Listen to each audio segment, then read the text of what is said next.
vamos a hablar particularmente de esa relación entre la frónesis gadameriana y la dialéctica gadameriana. Solamente quiero comentarles algo que me parece muy importante, y es que me parecía que no valdría un poco la pena, me perdonan ustedes, volver a un lugar común, que no está mal volver a ese lugar común, que es Verdad y Método, obra que ustedes saben que se publica en el año 1960 y en donde Gadamer decanta particularmente la aplicación de Aristóteles para pensar el problema hermenéutico. Yo voy a tratar de hacer algo que ojalá les parezca una ruta de entrada quizás un poco menos conocida, particularmente en mi país. En Brasil hay varios estudiosos de Gadamer que se han dedicado a esta relación entre Gadamer, Platón y Aristóteles. En mi país es una cosa prácticamente nula y lo confieso con algo de dolor. Hay un profe que seguramente ustedes han escuchado nombrar, seguramente, que es el profesor Luis Eduardo Gama de la Universidad Nacional. Y él tiene un artículo que me parece a mí muy importante, en donde señala precisamente que en Colombia nos hacen falta estudios sobre la lectura que Gadamer hace de Platón y Aristóteles, pero no enfocándose solamente en Verdad y Método, sino en dos obras que, insisto, en el portugués una está traducida, pero la otra no. La primera, que no está traducida ni al portugués ni al español, hasta donde tengo conocimientos, Plato's Dialectical Ethics, que es el texto de habilitación como Herr Professor de Gadamer bajo la dirección de Heidegger. Y el otro texto que sí está traducido al portugués, afortunadamente al español no está traducido, es el que se titula más o menos como La idea de bien entre Platón y Aristóteles. Yo voy a tratar de coger estos dos textos que están separados por más o menos 30 años. El primero, estamos hablando de un texto que se comienza a gestar desde el año 1929, desde el año más o menos 1928. Gadamer presenta su habilitación más o menos en el año 1929 y se publica posteriormente. Gadamer lo incluye en el quinto volumen de sus obras completas, en donde ustedes van a encontrar los textos reunidos de Gadamer, particularmente sobre Platón y Aristóteles, y el texto entre la idea y bien de Platón y Aristóteles. Es un texto que se comienza a presentar en el año 1974, ¿no? Y se publica hasta el año 1978. Entonces, son dos textos en donde Gadamer tiene dos apuestas que se correlacionan profundamente, pero que no se estudian mucho, desafortunadamente, y es un dato muy importante. Cuando uno lee Verdad y Método, cuando uno se dedica con mucho juicio a leer lo que Gadamer está haciendo en el segundo capítulo de Verdad y Método y en el tercer capítulo de Verdad y Método, encuentra de alguna manera una serie de frontones que Gadamer no resuelve en Verdad y Método. Me voy a referir muy rápidamente para comenzar con la lectura. Uno de los primeros frontones que uno encuentra es que Gadamer se hace tremendamente solidario de las críticas de Aristóteles a Platón. Y entonces uno diría, un poco como lo dice el profesor Miguel García Baró, Gadamer es mucho más aristotélico que platónico. Frente a eso yo tendría, digamos, mi propia posición frente a lo que dice Miguel García Baró. Por el otro lado, el otro frontón que uno va a encontrar en la misma obra de Verdad y Método es que en la tercera parte hay una contracción o más bien una crítica que constantemente Gadamer le está realizando allí, y es que pareciese que Platón se olvidó del lenguaje. Pero si ustedes cogen estas dos obras en su conjunto, van a encontrar una ruta absolutamente maravillosa para poder darse cuenta cómo Gadamer viene tejiendo, quizás explícita, pero también implícitamente, quizás en silencio, una relación tremendamente profunda entre Platón y Aristóteles, que él hace suya y que en últimas puede ser decantada a la interpretación de la hermenéutica que él está tratando de gestar en el año 1960. Una última cosa.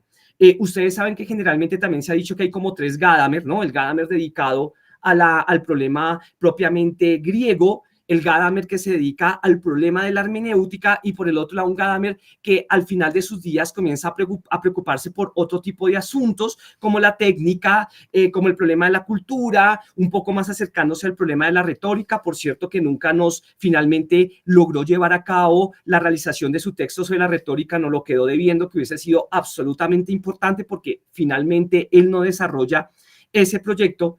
Pues lo que yo también voy a tratar de mostrar son dos cosas fundamentales. Uno, Esto ustedes ya lo han escuchado quizás por otro lado y es con Jean Grondin. En los textos de Grondin él va a decir que la hermenéutica trae consigo una metafísica, ¿no? Y la metafísica trae consigo una hermenéutica. Lo que yo venía sospechando ya desde el año 18, es que desde el año 2018, es que efectivamente hay aquí una metafísica que Gadamer está rehabilitando profundamente y esa metafísica es tremendamente platónica y eso le llevará a decir a Gadamer que entre Aristóteles y Platón, más allá de las críticas aristotélicas a la idea de bien, lo que encontramos es una estrechísima relación que permite pensar en que dialéctica y frónesis convergen profundamente. Y esa convergencia habría que tejerla con mucha más filigrana, con mucho más cuidado, ya se encuentra presente en el espíritu de verdad y método. Preferiría decirlo así, esa relación entre Platón y Aristóteles tan profundamente estrecha que en ocasiones se hace tan nebulosa en verdad y método, Gadamer siempre la tuvo profundamente presente y logra demostrar que en últimas la hermenéutica no puede prescindir de las ideas y en tanto que no prescinde de las ideas, la frónesis, ya lo vamos a ver, la frónesis tampoco puede prescindir de las ideas, pero lo fundamental sería llevar la frónesis a el campo dialógico. Entonces, ya les voy a presentar, yo espero el texto les anime mucho, también les presento muchas excusas porque está un poco técnico, espero eso no dé mayor problema, pero espero que el texto les anime y nos permita pensar a todos un poquito esta parte un poco más desconocida de Gadamer. Entonces voy a tratar de ir acá sobre el texto. El texto lo titulé Gadamer y los griegos, el diálogo como cuidado. Arranco con este epígrafe de un texto muy, muy bello que se titula Platón como retratista. Platón, desde luego, consiguió un efecto intenso. Cuando presenta a Sócrates en diálogo, uno se siente siempre personalmente implicado con cada pregunta. En esta ponencia se parte del siguiente argumento. La investigación de Gadamer en torno a Platón y Aristóteles, no obstante las críticas del último al mundo de las ideas y a la idea de bien, tiene por objetivo esencial sacar a la luz que es posible descubrir una estrecha relación entre estos pensadores si atendemos a dos intuiciones esenciales que, a mi parecer, van juntas. A, la dialéctica se encuentra enraizada en el diálogo, a su vez que a la concepción de epistemia aristotélica también le subyace la conversación socrática. 2. La frónesis de la estagirita tiene su antecedente en la dialéctica platónica y, por lo tanto, el sentido de estas es convergente. Nuestro propósito al apoyarnos en aquellas intuiciones será subrayar que para el filósofo de Marburgo, interpretando fenomenológicamente la herencia socrático retratada por el ateniense en su obra, el cuidado del alma es fundamentalmente un trabajo dialógico, dialéctico, fronético. La comprensión de sí requiere examinar en la situación del caso, junto a los compañeros, las razones que justifican la arete. Dicho examen propicia el descubrimiento en la sabia ignorancia y en la necesidad de alcanzar el entendimiento compartido. De esta forma, con la petición socrática se enfrenta un mal, el creer que se sabe y se tiene la última palabra. Para desarrollar lo esbozado, dividimos la argumentación en dos partes. En la primera, se describe sucintamente la relación que Gadamer establece entre el diálogo socrático y la dialéctica en su obra temprana, La ética dialéctica de Platón. 2. Se tematiza de forma muy sucinta cómo en la idea de bien, en la filosofía platónico-aristotélica, emerge la convergencia de la dialéctica y la frónesis. Entonces, la primera parte la titulo El diálogo, un llamado al cuidado. La obra temprana de Gadamer, La ética dialéctica de Platón, tematiza, entre otros asuntos, en su extensa primera parte, la estrecha relación del diálogo socrático y la dialéctica platónica, las cuales sirven, según nuestra interpretación, a dos objetivos esenciales. A. Examinar los supuestos que alimentan una concepción de arete. Este examen tiene la intención de conducir al interlocutor a desnudar su alma para que se descubra en la sabia ignorancia y se comprometa en una investigación compartida que se orienta por las cosas mismas. 2. Oponerse a la sofística que impulsa las formas degeneradas del discurso, es decir, la erística y la macrología. Ocupémonos de estos asuntos. El joven Gadamer señala que en el mundo griego el fenómeno de la dialéctica no es uniforme. Testimonio de esto es que el mérito de Platón consiste en descubrir y exaltar frente a la tradición eleática, que abandera el sentido negativo, un sentido positivo de aquella forma de pensar y habitar junto a otros. Me permito citar a Gadamer. Como tal, la dialéctica tiene un sentido esencialmente negativo. Esta no presenta la realidad en sí misma, sino que busca lo que habla por y en contra de ella. Platón descubre una cualidad característicamente positiva y esto es precisamente su logro.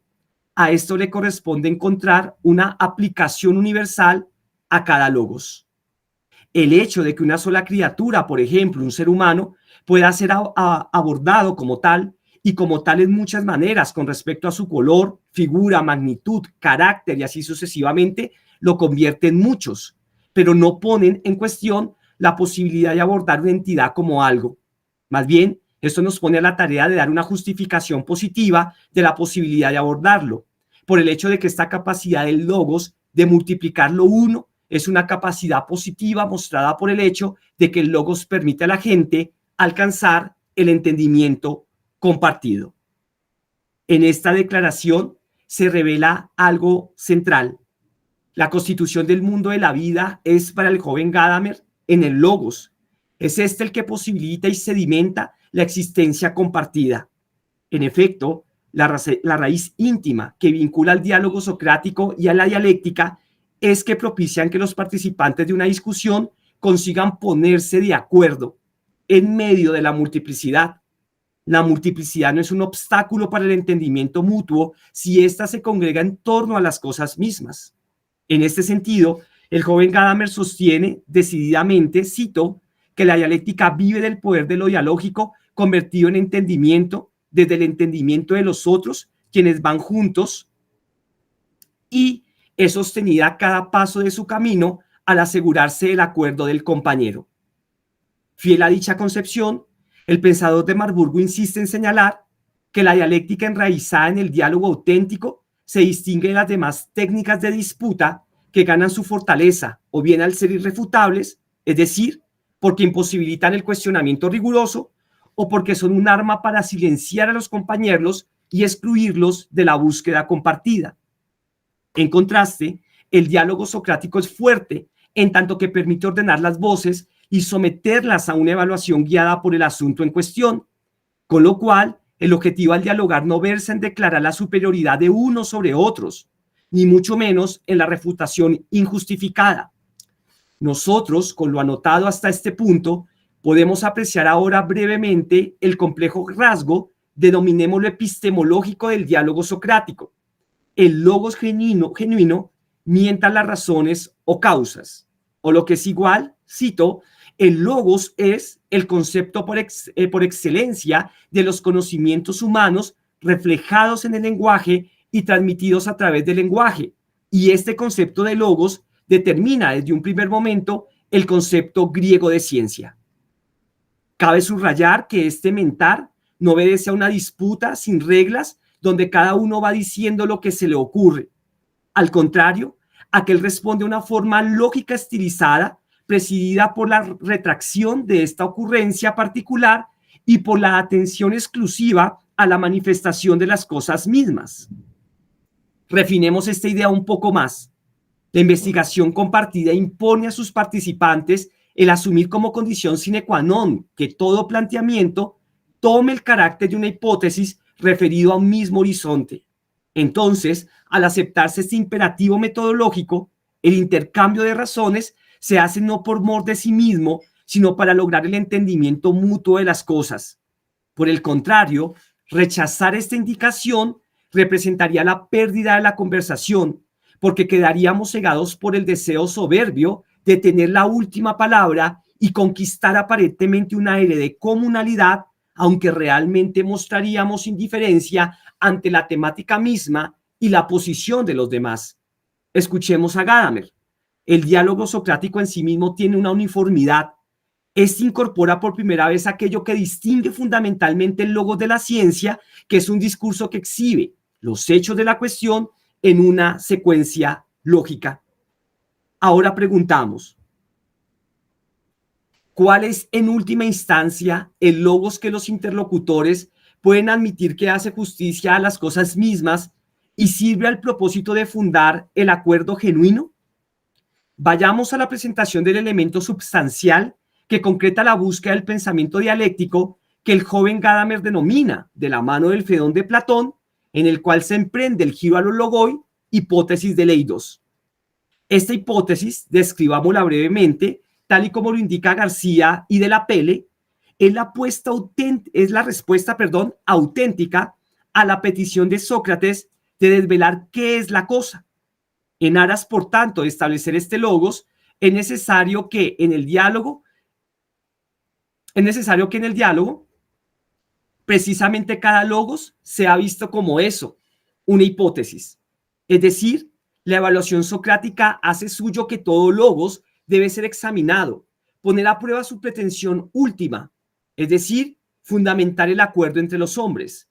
La solidez y fuerza de la hipótesis de Leidos consiste en alcanzar una realidad múltiple en su ser unitario, mediante lo cual los interlocutores llegan al entendimiento pleno de la cosa y así al auténtico acuerdo. El autor de la Ética Dialéctica de Platón, al asumir el principio general de determinar la cosa por su causa, evidencia en qué radica la conducta metódica de investigación que el diálogo socrático impulsa. Cito: solo cuando la hipótesis ha probado ser adecuada como aitía, es decir, como causa, a aquello que ha sido asignado como su causa, uno estará preparado para dar una explicación por uno mismo. Alcanzar un entendimiento compartido siempre requerirá esto, o lo que es igual. Resulta entonces indispensable efectuar una evaluación meticulosa de las consecuencias de la hipótesis. Con ello, se está asegurando el razonamiento según el cual no hay algo que dé lugar para contradecir el logos presentado, es decir, que lo causado no entra en contradicción con la causa. En este orden de la presentación, el filósofo de Marburgo considera que a pesar de ser necesario no subestimar la crítica aristotélica a la teoría de las formas y al bien platónico, también es imperativo no hiperbolizar estos reparos al punto que un encuentro de horizontes entre los pensadores griegos se haga improbable. En efecto, Gadamer supone que tiene sentido mostrar que existe en verdad una continuidad entre el diálogo socrático y la dialéctica platónica, en la cual es posible también imbrincar a la episteme del estagirita. Así pues, esta relación entre el diálogo socrático y la dialéctica debemos asumirla como, cito, el suelo nutricio de los estudios platónicos de nuestro autor, puesto que de él brota el hilo conductor fundamental de los mismos. Preguntemos entonces, ¿cómo es posible insertar la epistemia aristotélica en la concepción de diálogo socrático? En un término amplio, el estagirita es para Gadamer un heredero del giro al logoi, por lo que García comenta lo siguiente. La propia idea griega del saber más riguroso remitiría inicialmente al ponerse de acuerdo, obrado a través de la discusión, aunque la epistemia aristotélica llegue a superar este componente dialógico al apelar a una necesidad racional que ya no depende del consenso entre los interlocutores. De hecho, piensa Gadamer, no hay una diferencia sustancial entre aquel diálogo que enfrenta a posiciones diferentes y el ejercicio de argumentar y plantearse objeciones a uno mismo que cada cual puede desarrollar cuando razona individualmente, salvo por las circunstancias de que resulta más fácil distanciarse de las propias convicciones cuando resultan cuestionadas por parte de otros. En definitiva, todo saber capaz de aportar razones comporta así un fundamental componente dialógico-dialéctico. Ocupémonos ahora de tematizar cómo el diálogo socrático surge para nosotros, ocupémonos ahora de tematizar cómo, con el diálogo socrático, surge para nosotros tras los pasos del joven Gadamer la asunción de un modo de cuidado, de examen de sí mismo junto a los otros. El autor de la Ética dialéctica de Platón señala que el contexto histórico en el cual es descubierta por el filósofo ateniense la cualidad positiva de la dialéctica está determinada por un hecho central, el poder que ejerce sobre los griegos las formas del discurso sofístico. Subrayamos que la retórica macrología es engendrada por los nuevos educadores de la paideia, por lo que el diálogo socrático representa en verdad una manera auténtica de luchar contra esta forma del discurso degenerado. De cara a aquella situación histórica, se explica en toda su concreción por qué es indispensable apropiarse la tarea de diluir al genuino arte de la palabra en el diálogo practicado por Sócrates. El diálogo entendido aquí como un modo de conocimiento que permite el entendimiento se caracteriza por un rasgo. Es el ámbito pertinente para efectuar el reclamo por las razones o causas que justifican un arete. A su vez, no es posible desconocer que en el discurso sofístico también se hace esta demanda. Cito, incluso en estas formas no genuinas del discurso, uno percibe el carácter peculiar del reclamo científico de ser capaz de responder por aquello que uno piensa que sabe. Empero, el diálogo no es una técnica de disputa con la que se conquiste el triunfo sobre la posición de los compañeros de discusión.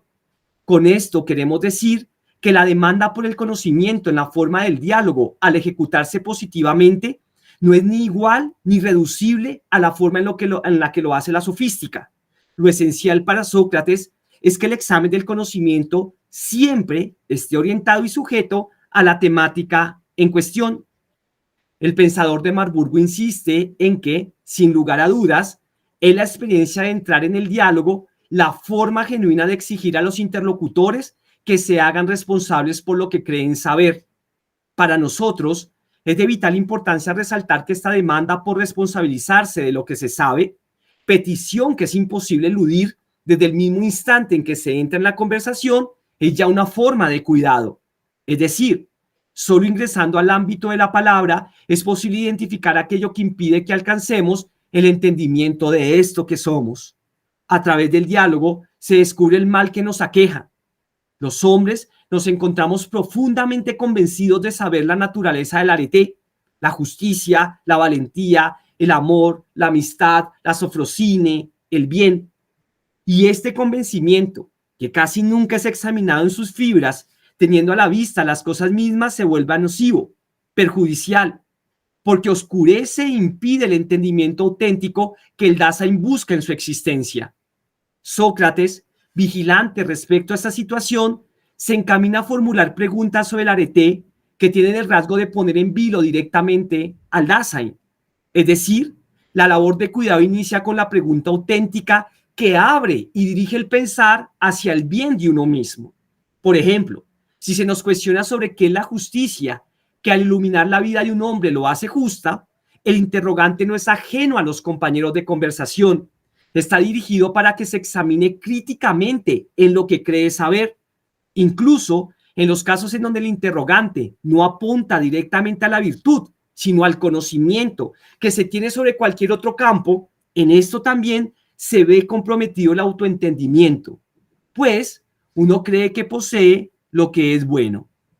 Si bien comenzamos asumiendo el papel medular que cumple la pregunta genuina en este obrar en el logos, despejar el camino a sí mismo a la luz del arete, el amado interlocutor del filósofo ateniense aún cuenta, denominémoslo así, con un movimiento más del pensar la cosa a través de interrogantes.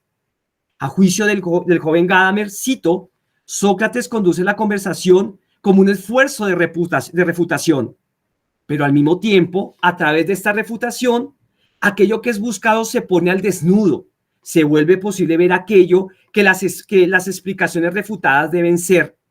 Ambas funciones de la refutación socrática tienen el único objetivo de alcanzar un auténtico proceso compartido de búsqueda. Pronto, el ingresar y ser tratado en el diálogo nos transformará radicalmente. El Dasein es en su ignorancia. Así, la refutación es esencial para lograr la comprensión de sí mismo y de otros. Entonces decimos de esta que tiene una función negativa y positiva. Negativa porque, cito, como refutación, el interrogante de Sócrates está dirigido a mostrar que el reclamo de saber qué es el bien no se ha cumplido. Esta demostración toma la forma de la ironía positiva, cito, no en el proceso de reducir a la otra persona al silencio como tal, sino como un proceso de alcanzar una investigación compartida. Apreciemos con detalle la función negativa.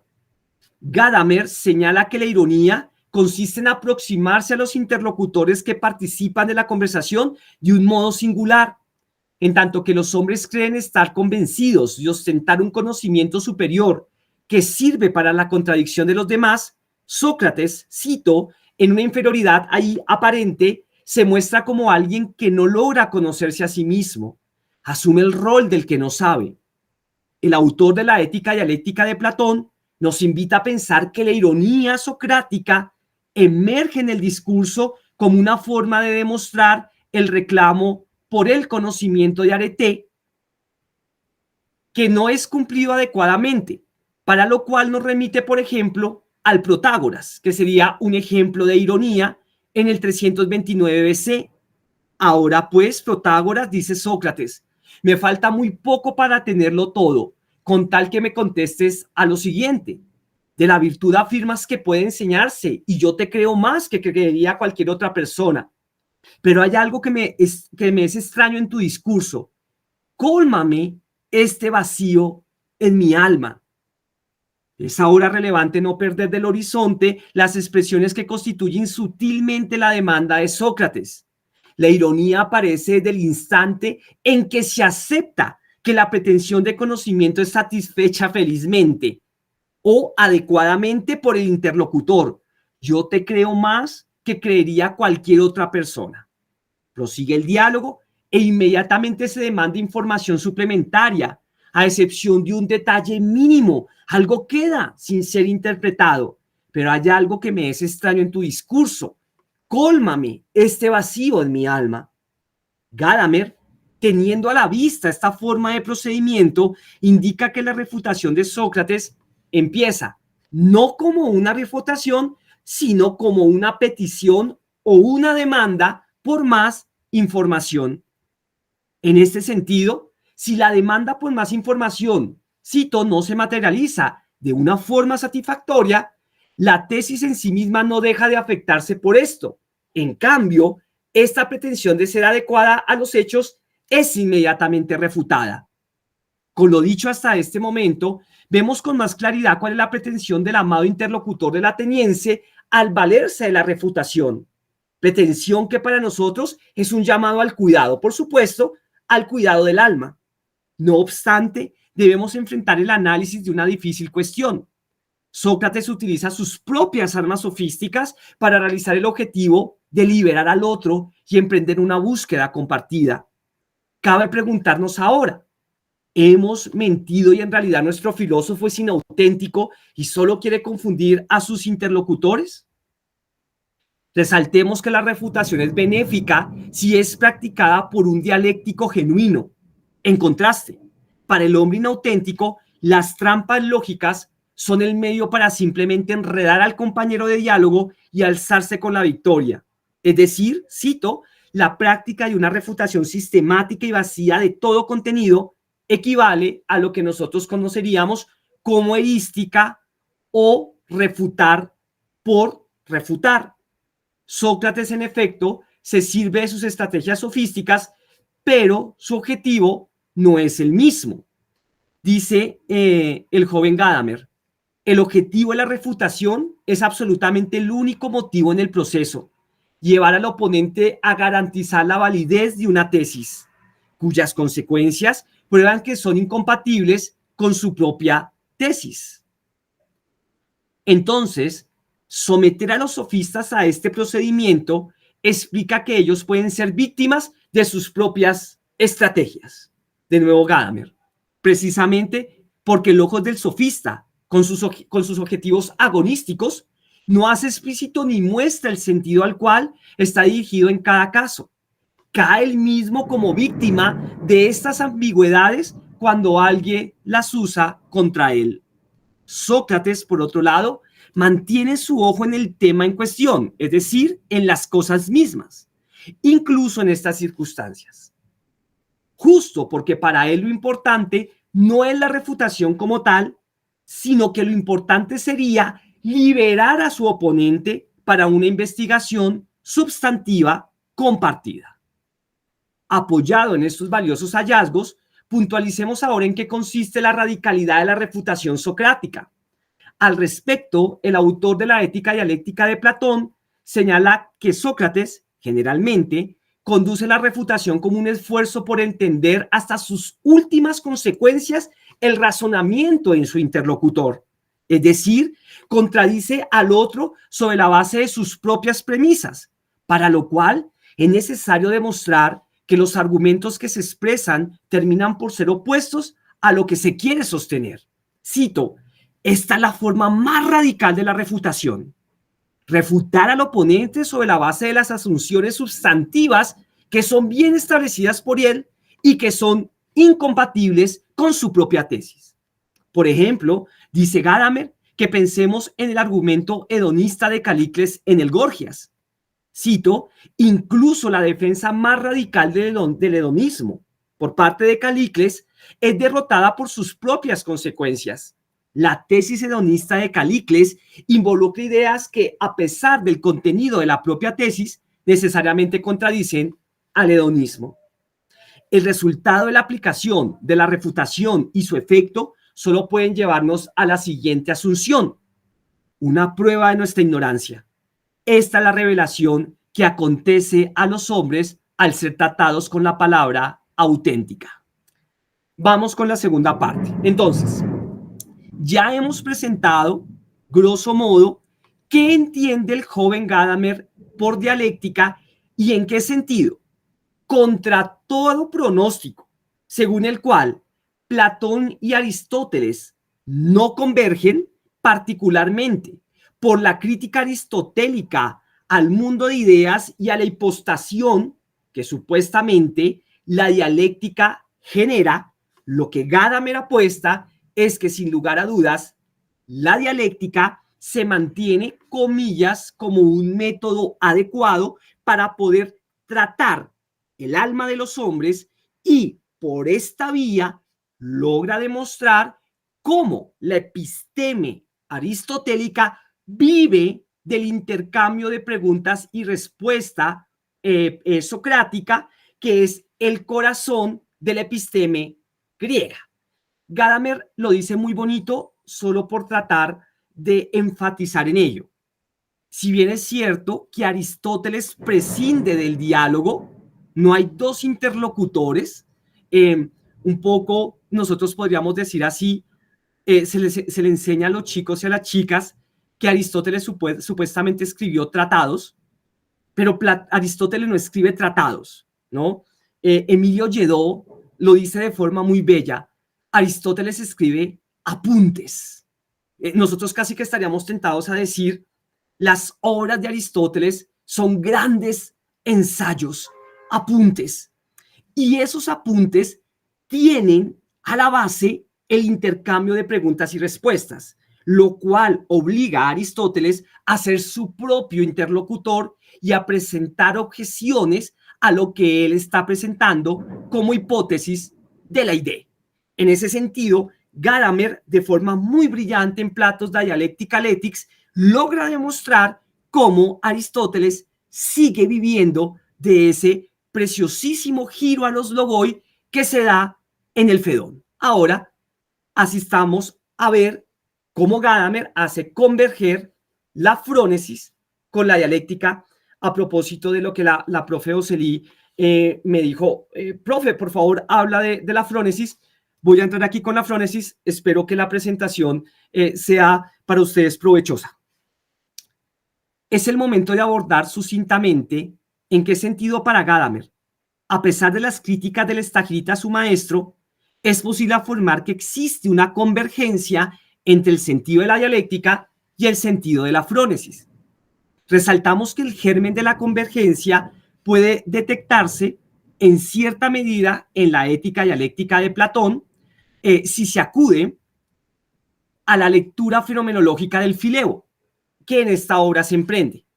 Empero, Gadamer explora estrictamente esta intuición hasta su obra de madurez, la idea de bien en la filosofía platónica aristotélica.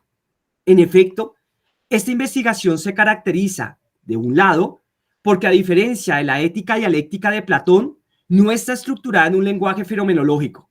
Del otro, en esta sigue latiendo la tesis según la cual la dialéctica está enraizada en el diálogo socrático, que es el mejor medio para hacer el reclamo de justificar la arete, y así efectuar, según nuestra clave de interpretación, un llamado al cuidado de sí y de los otros, cuidar el alma de tener el deseo soberbio de uno encarnar dogmáticamente la razón, o expresándolo en los siguientes términos. Si ustedes recuerdan el final de Verdad y Método, mal hermeneuta el que crea que debe o puede quedarse con la última palabra. Así pues, en su obra de madurez, Gadamer parte de un supuesto esencial que se convierte en el hilo conductor del análisis. Asegura que es posible continuar tejiendo la relación entre los pensadores griegos si nos fijamos en que, de un lado, Platón, a pesar de no hacerlo con precisión, muestra la variación que subyace a la dialéctica y a la tecne.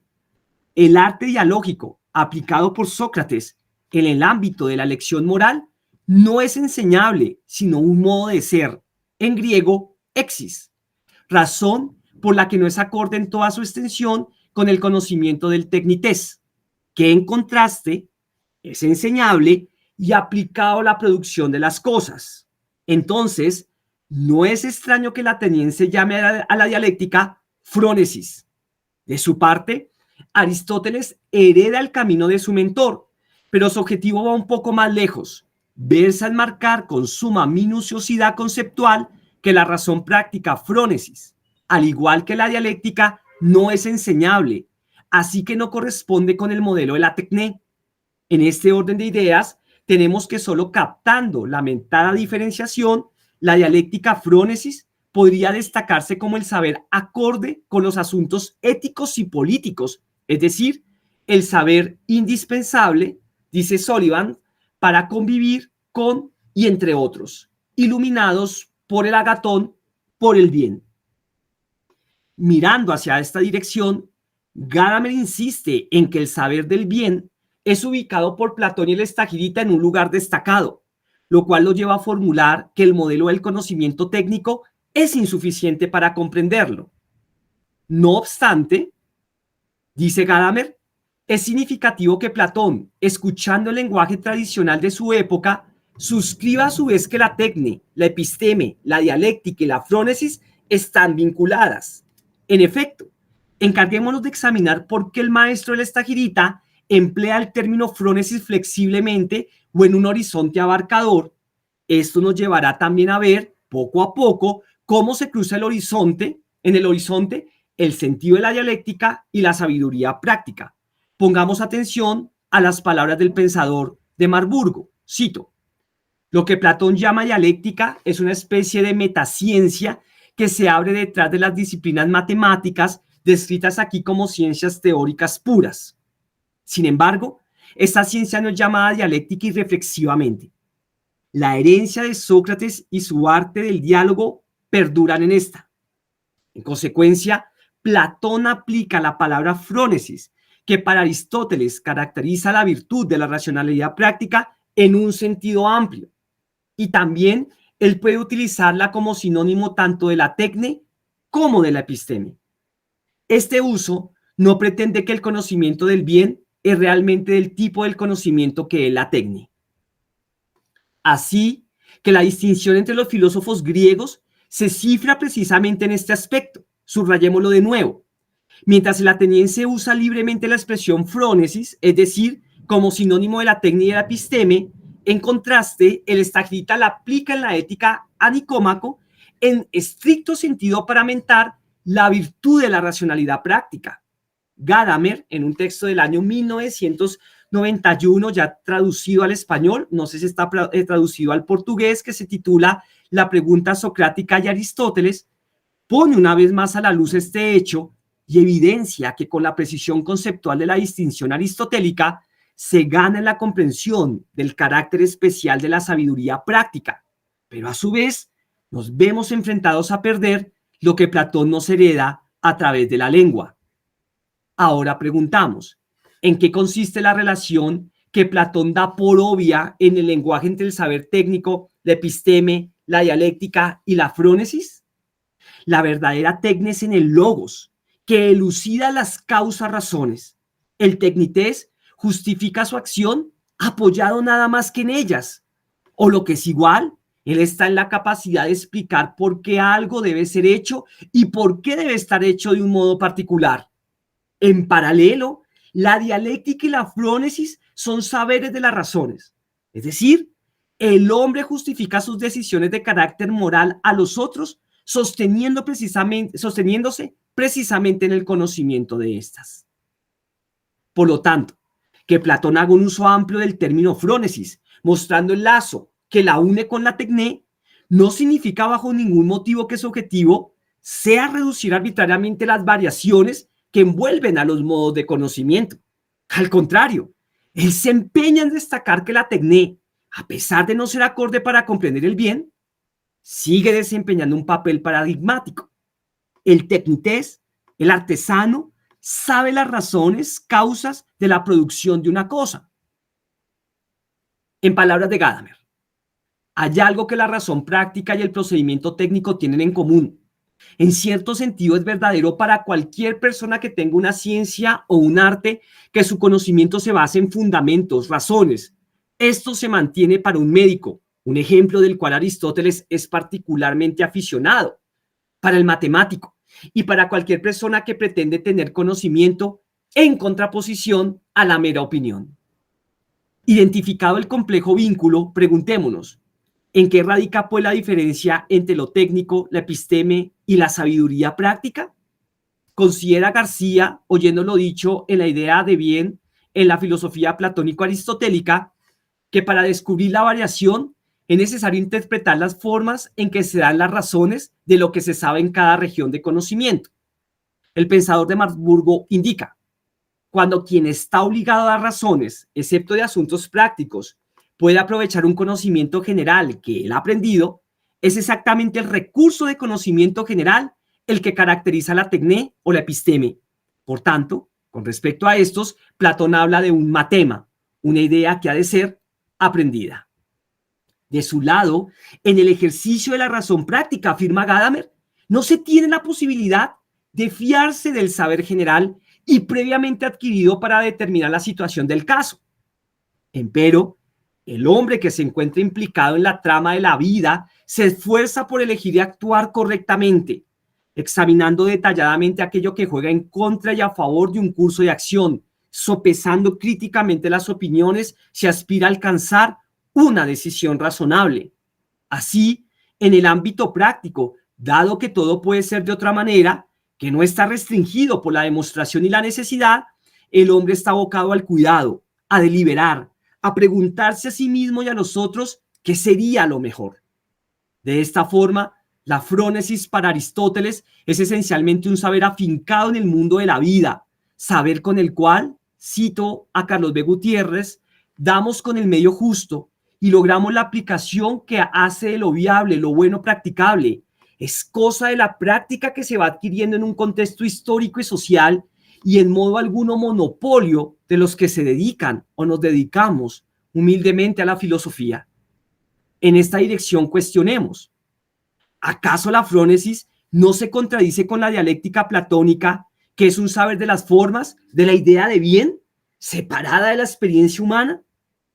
Es necesario hacer el esfuerzo de comprender cómo Platón, escribe Gadamer, es necesario hacer el esfuerzo de comprender cómo para Platón, escribe Gadamer, las ideas no están hipostasiadas, como el Estagirita lo supone en su crítica, sino que al contrario, se elucida, por ejemplo, en la República y el Filebo, que la pregunta socrática por el bien se halla incrustada, surge de nuestras preocupaciones prácticas, de las preocupaciones cotidianas, ¿no? De los hombres que pertenecen, de los hombres, de las mujeres, del Dasein junto con otros que pertenecen a una comunidad.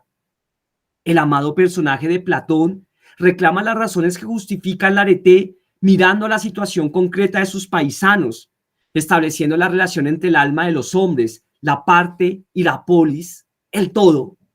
La dialéctica orienta el actuar moral alumbrado por la luz de lo más bello. Pensando desde esta posición, comenta la fantástica Catherine Sotker, los seres humanos tienen que hacer elecciones todo el tiempo y estas opciones implican el conocimiento de aquello que es el bien. Convencer a la gente a unirse a él en la búsqueda del conocimiento. Sócrates así tuvo que mostrar a sus interlocutores no solo que ellos realmente no sabían aquello que es el bien, pero también que el conocimiento del bien es aquello que todos los seres humanos necesitan y desean por encima de todo lo demás. Así, Platón, con la dialéctica totalmente enraizada en la experiencia dialógica socrática, se refiere a un saber aplicable a la existencia concreta de los hombres, en el cual el equilibrio entre logos y etos ya es presupuesto. No olvidemos también que el filósofo de Marburgo es partidario de jamás descartar que Aristóteles, cito, no está en absoluto ciego a la cuestión universal ontológica del bien, a pesar de su crítica a Platón en los 3 tratados éticos. Anota Renaud en el artículo La idea platónica socrática, según Gadamer, que nuestro autor insiste en aceptar que Aristóteles, con la frónesis, concreta el proyecto dialéctico impulsado por Platón. Cito, el saber práctico trata de lo que es de interés inmediato, es decir, de aquello que se debe hacer. Este saber representa entonces no solo el estrecho vínculo entre teoría y praxis, sino también la diferencia entre técnica y ética o política. La dialéctica platónica constituye también un saber ético, un saber fundado en los eventos humanos y parte entonces de las opiniones comunes. Esta atención a la lengua hablada depende del arraigo del logos aletos, de la comunidad polis. Tanto en la dialéctica como en el saber práctico son formados y desarrollados como cada disposición humana de las costumbres y más en general en la vida en sociedad. Un paso más. Fijémonos que al culminar la tematización de la relación y la variación entre la naturaleza de la tecné, la episteme y de la dialéctica frónesis, conviene testificar la asunción de la convergencia entre el saber socrático platónico y la sabiduría práctica aristotélica. Es posible que el conocimiento del bien que tanto anhela y busca el querido maestro el ateniense al interpelar a sus paisanos en el diálogo sea nada más y nada menos que la frónesis que el estagirita abraza como central en su planteamiento. Escuchemos a Gadamer. Si uno trae los análisis esclarecedores de Aristóteles de los modos de conocer para soportar esta comprensión y en particular su diferenciación entre los conocimientos técnicos y prácticos, el resultado final incluso no es sorprendente. Vemos cuán cerca el conocimiento del bien buscado por Sócrates en la frónesis de Vemos cuán cerca estaría más o menos el conocimiento del bien buscado por Sócrates es el de la frónesis de Aristóteles. En el tratamiento de la frónesis, Aristóteles explícitamente distingue el conocimiento práctico tanto del conocimiento teórico como del técnico. Él lo caracteriza como una clase diferente de conocimiento. La convergencia se elucida un poco más al atender de nuevo al hecho de que para el filósofo ateniense que sigue el uso habitual del lenguaje, es natural referirse o llamar a la dialéctica frónesis. Con aquel término se mienta sin lugar a dudas en el horizonte platónico la arete adecuada a los asuntos humanos. Esta relación que el lenguaje lucía en el saber dialéctico y la frónesis es contrastada, por ejemplo, en el Menón. Voy a saltarme la cita para no fatigar, ya casi acabamos. Detengámonos. Es tiempo de examinar un importante aspecto que emerge con la convergencia de la dialéctica y la frónesis. Sócrates es el frónimos por excelencia. En efecto, el filósofo de Marburgo desea expresar que Sócrates, al invitar a los otros a discutir sobre el arete, al reclamar que toda acción humana debe ser deliberada, apoyada en razones, es el hombre que encarna en su actuar dialógico la frónesis del estagirita. La virtud del conocimiento práctico de la frónesis aparece como el epítome de todo lo que muestra la vida ejemplar de Sócrates. Expresado en otras palabras, para nosotros, más allá del texto que venimos comentando de Gadamer, la ejemplaridad del amado interlocutor de Platón consiste en mostrar que la vida solo tiene sentido si es examinada, orientada por la dialéctica frónesis, y en consecuencia, si es iluminada por el bien. De este modo, el llamado socrático a evaluar las razones no es otra cosa que una invitación al cuidado, a comprenderse a sí mismo en aquello que se hace y a no dejarse guiar por la opinión prevalente de los hombres que están enfermizamente ciegos, pues creen o desean dogmáticamente tener la razón. En este orden de los argumentos, traemos a colación las palabras de Miguel García Baró, que no está lejos de las formulaciones gadamerianas. El saber falso es, desde luego, conciencia, o sea, conciencia de cierto objeto, una acusación más referida a una cosa y, en el caso importante, a sí mismo y al bien. El problema extraordinario, quizá el más atractivo e irónico de todos, es conseguir explicar por qué quiere decir falso saber y añadir luego cómo tiene cura este mal sorprendente. Es por tal motivo que el cuidado del alma es el trabajo fundamental para la existencia compartida. Sócrates nos recuerda que nadie puede decidir por otros.